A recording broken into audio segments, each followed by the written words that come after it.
By mid-morning on the second day of August, 216 BC, the Roman legionaries packed tightly into the center of the line were absolutely certain they were winning. They had pushed the enemy back, step by step, across the flat Apulian plain. The Carthaginian center was bending, giving ground steadily, retreating before the weight of their advance.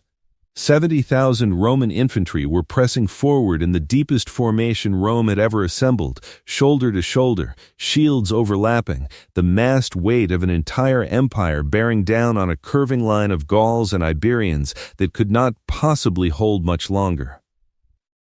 What the men in the middle of that Roman formation could not see, because the wall of their own army stood too high and too dense on all sides, was that they were walking into the closing jaws of a trap. The enemy center was bending deliberately. The wings of Hannibal's line were swinging inward on both sides, veteran African infantry closing off the flanks. The Carthaginian cavalry had already swept the Roman horsemen off the field and was now looping around to seal the rear.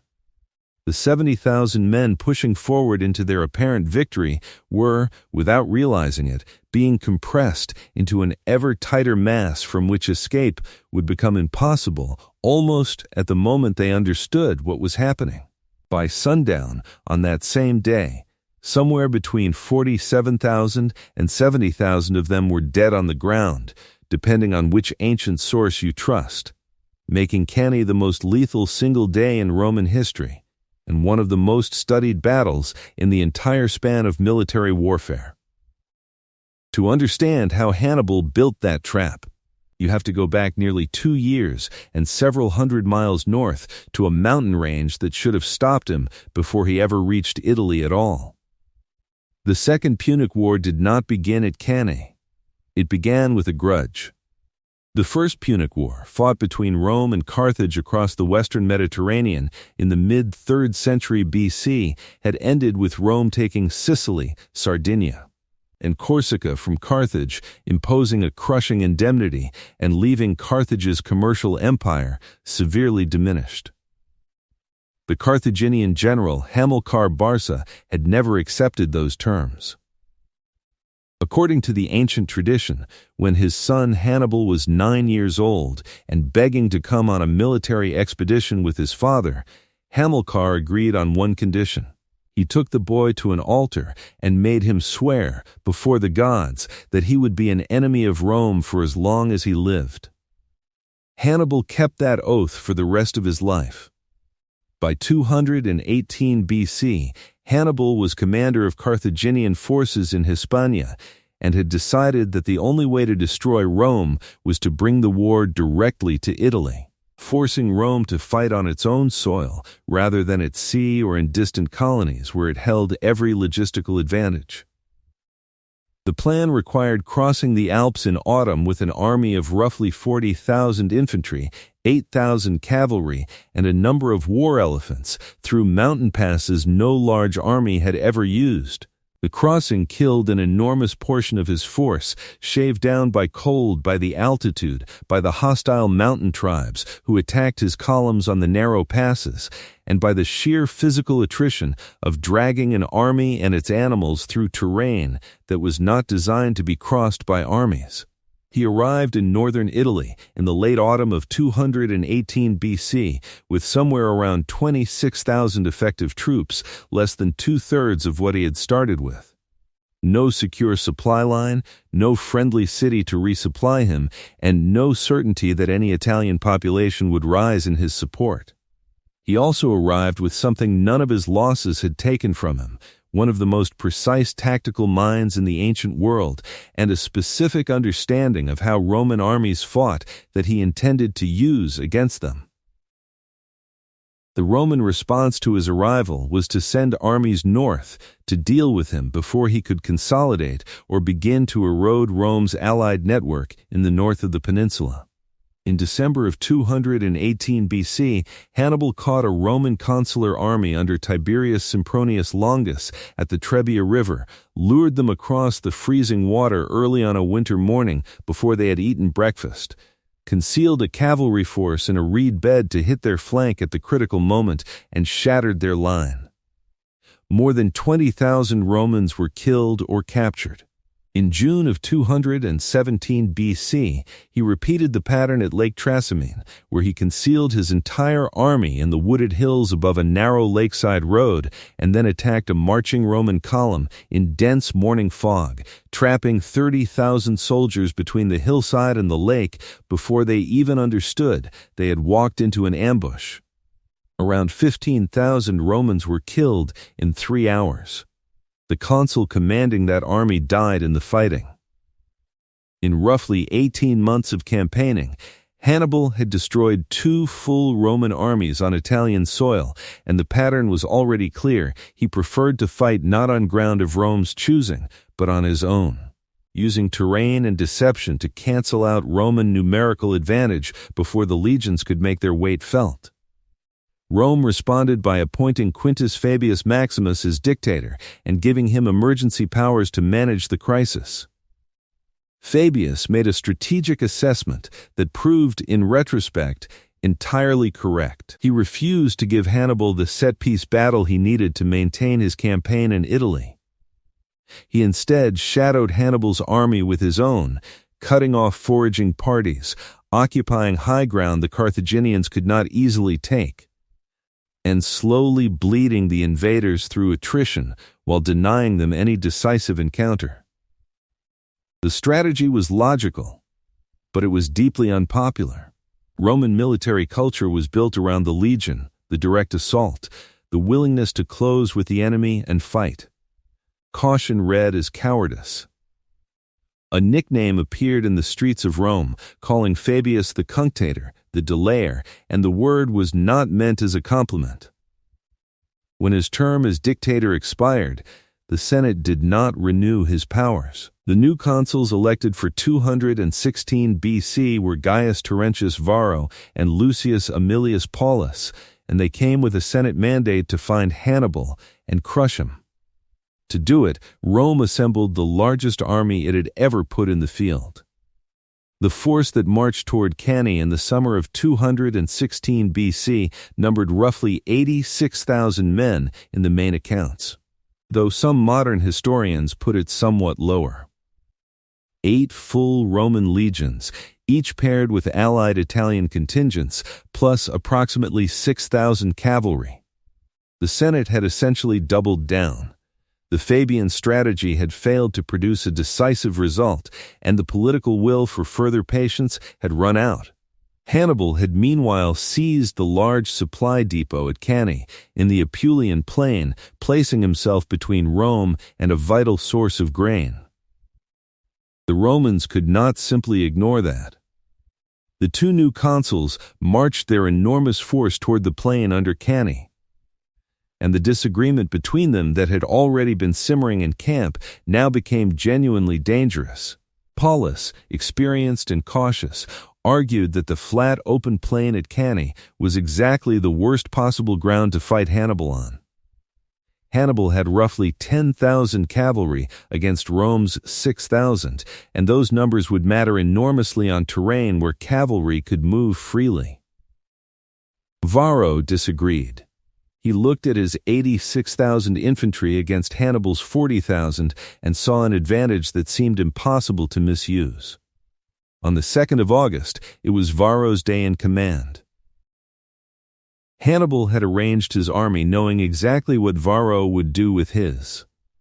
He placed his Spanish and Gallic infantry in the center of his line, but not in a straight formation. They were bowed outward toward the Romans in a long convex curve, a crescent of roughly 25,000 men. On the wings of that crescent, set back in echelon, he positioned his best African infantry. Seasoned veterans carrying equipment stripped from the Roman armies he had beaten at Trebia and Trasimene, men who looked almost indistinguishable from Roman legionaries. His Numidian cavalry held one wing. His heavier Spanish and Gallic cavalry held the other. He oriented his line so that the wind, a dry summer wind coming off the plain, blew directly into the faces of the Romans. He had thought of everything except surrender. The Romans advanced in the deepest formation they had ever used, infantry packed tighter than usual, the mass intended to punch through the center of whatever line Hannibal offered. It worked, in the narrow sense that the Roman legionaries drove into Hannibal's Gallic and Spanish center and pushed it back. The crescent bowed inward, its bulge reversing, becoming concave as it retreated. This looked from inside the Roman formation exactly like a victory in progress. What it was, in practice, was the mechanism of the trap. The African infantry on both wings were no longer in front of the Romans. They were beside them, on both flanks, and now they pivoted inward.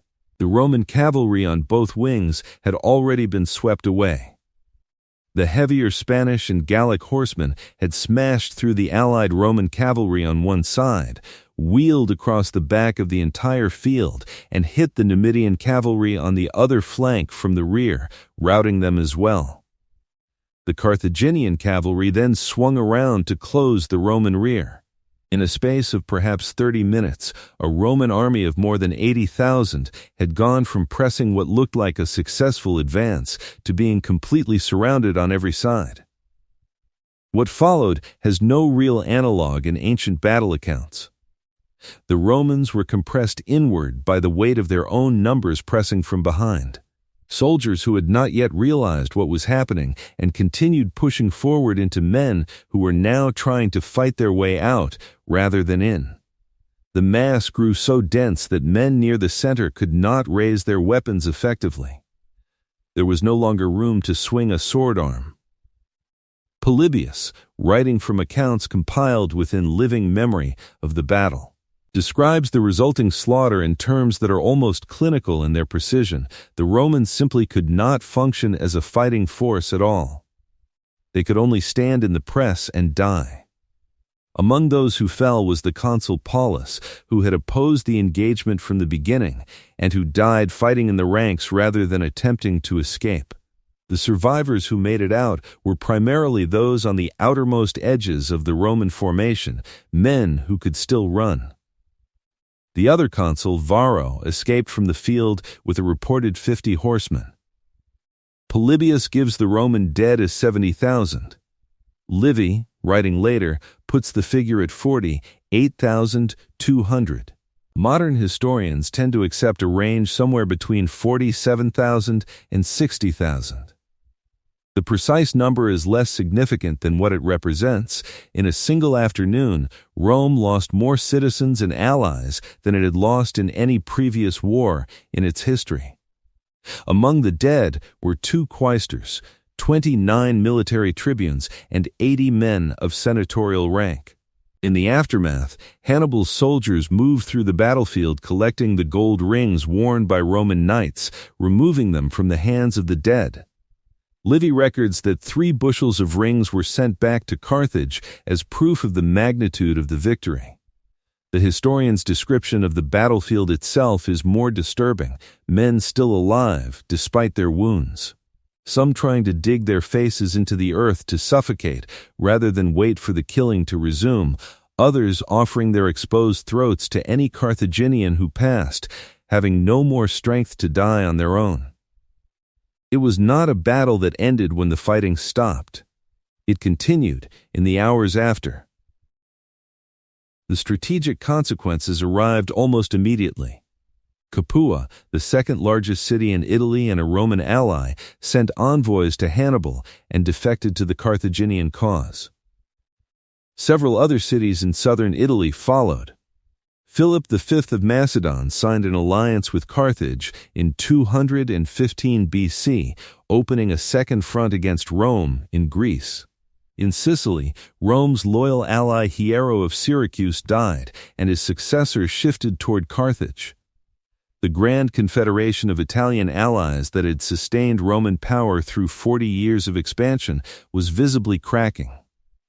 And yet Rome did not surrender.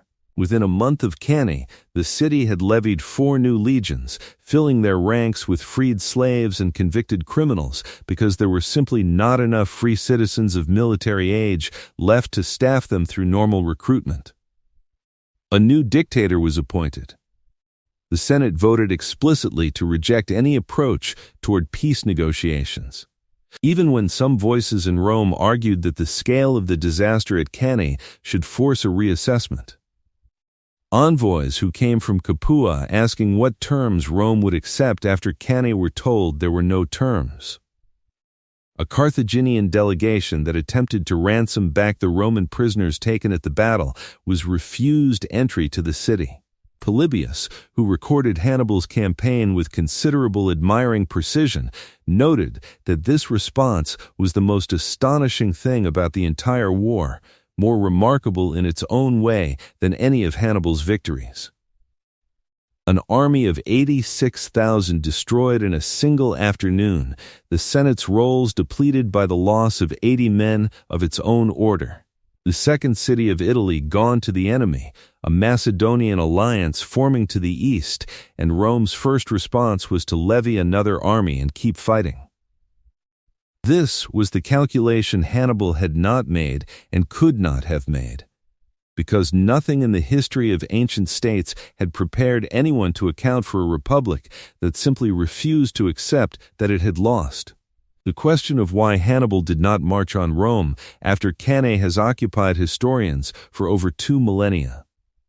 Livy records an exchange in which Hannibal, Hannibal's cavalry commander, urged an immediate march on the city and told him he could dine in the capital within 5 days. Hannibal declined, and Hannibal is quoted as saying that the gods had not given all their gifts to one man. "You know how to win a victory, Hannibal. You do not know how to use it." This exchange, whether it happened precisely as described or was shaped by later tradition, does not appear in Polybius, and most historians treat the specific wording with appropriate caution, but the underlying question is real enough. Hannibal had no siege equipment sufficient to breach the Servian wall protecting Rome. His army, though victorious, had also absorbed significant losses, primarily among the Gallic infantry who had held the center of the line. His supply situation remained precarious, dependent on what his forces could forage from the Italian countryside, with no reliable line back to Carthage. He needed the Italian cities to rise and deliver him resources and manpower, not a direct assault on a fortified city his army could not take by storm. The strategic logic was not unreasonable, but it assumed that enough Italian allies would join him to make Rome's position untenable. Most of them, including those who did defect, waited to see who would ultimately win rather than throwing their resources behind a Carthaginian army with no obvious line of reinforcement. What Hannibal won at Cannae was the perfect battle. What he could not win, and what Rome proved over the following 14 years of grinding war, was the war itself. Scipio Africanus eventually solved the problem by taking it to Africa, threatening Carthage directly, and forcing Hannibal to abandon his Italian campaign to defend his home. At the Battle of Zama in 202 BC, the positions of 216 were reversed. Hannibal, fighting on ground he had not chosen, facing a Roman commander who had studied his methods in detail, was defeated. He spent the rest of his life in exile and died, by his own hand, in 283 BC, still unable to make peace with Rome. The war had cost Carthage its empire. The battlefield at Cannae sits in the Apulian plain today, largely flat farmland with a small archaeological park marking the site. A museum holds the artifacts recovered from the ground over 2 centuries of excavation, including iron weapons and fragments of equipment from both sides. The plain itself gives little indication of what happened there, which is perhaps the point. The terrain that made Cannae possible was not dramatic. There were no passes to defend, no rivers to ford, no high ground to anchor a line. It was flat, open, and featureless, the kind of ground that should have favored the larger army and the deeper formation. The fact that it did not, that a commander with half the numbers found a way to use the plain itself as a mechanism for surrounding and destroying a force twice his size, is why the word Cannae has never left the vocabulary of military strategy. Eisenhower once observed that every ground commander seeks the battle of annihilation, and that in pursuing it, they try to duplicate the classic example of Cannae. Every general officer who has studied war since 216 BC has studied what Hannibal did on that plain. Most have concluded it will probably never be done that completely again. If you enjoyed this one and want to see more stories like it, the subscribe button is right below.